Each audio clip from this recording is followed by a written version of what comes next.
ఈ ప్రత్యక్షపు గుడారమైన ద్వారము దగ్గర దేవుడు ఎందుకు నిలబడి ఉన్నాడంటే ఆ ద్వారములో ఉండి పిలుస్తూ ఉన్నాడు.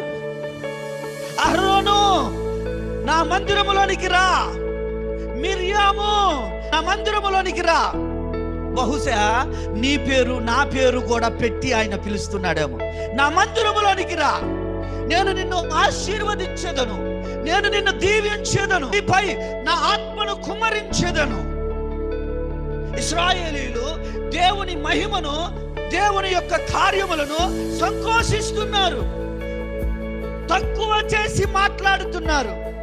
ఇదే 11వ అధ్యాయంలోకి వస్తే 23వ వచనం నుంచి చూస్తే యెహోవా మోషేతో ఇట్లనెను, యెహోవా బాహుబలము తక్కువ అయినదా?